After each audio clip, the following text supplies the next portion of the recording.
আসসালামু আলাইকুম রহমতুল্লাহি আবরকাতু। আজকে কথা বলবো, আমরা যারা সালাত আদায় করি, নামাজ পড়ি, অনেকেই কিন্তু আমরা রুকু এবং সেজদার তাসবিহগুলো আমরা সুন্দর করে জানি না। বিশেষ করে আমরা জানি না যে সানা কিভাবে পড়তে হয়। তো আজকে আপনাদের সামনে কথা বলবো, নামাজের ভিতরে যে সানা পড়তে হয়, তাকবিরা তাহরিমার পরে যে সানা পড়তে হয়, সেই সানা আজকে আপনাদেরকে শিখাবো। এখান থেকে শিখে নেবেন ইনশাআল্লাহ। তো আপনি যখন তাকবিরে তাহরিমা বাঁধবেন, অর্থাৎ প্রথম তাকবির যখন আপনি বাঁধবেন, বাঁধার পরে আপনার কাজ হবে যে আপনাকে সানা পড়তে হবে। আপনি কিভাবে সানা পড়বেন?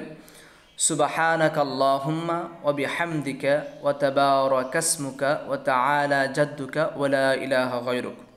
এরকম করে আপনি সানাটা শেষ করবেন।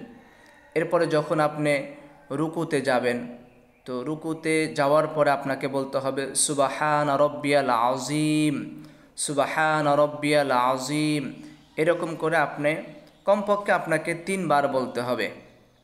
এরপরে আপনি যখন রুকু থেকে উঠবেন, তখন আপনাকে বলতে হবে রব্বানা লাকাল হামদ হামদান কাসীরান তাইয়িবান মুবারাকান ফি।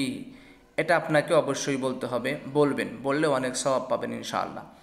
তো এরপরে আপনি যখন রুকুতে যাবেন, সেজদাতে যাবেন আপনি যখন, তখন আপনি সেজদার দোয়া পড়বেন হলো যে সুবহান রব্বিয়াল আ'লা, সুবহান রব্বিয়াল আ'লা। কমপক্ষে আপনাকে 3 বার পড়তে হবে আর কি। তো এই কথাগুলো আমরা অনেকেই কিন্তু জানি না। এবং 2 সেজদার মাঝখানে আরও একটা দোয়া পড়তে হয়, সেই দোয়াটা হলো রব্বি গফিরলি অথবা আল্লাহুম্মা রব্বি গফিরলি, এটা আপনি পড়তে পারেন। তো ইনশাআল্লাহ আমরা এই দোয়াগুলো শিখে নেব। অপর ভাইকে শিক্ষার জন্য আপনি ভিডিওটা শেয়ার করে দিতে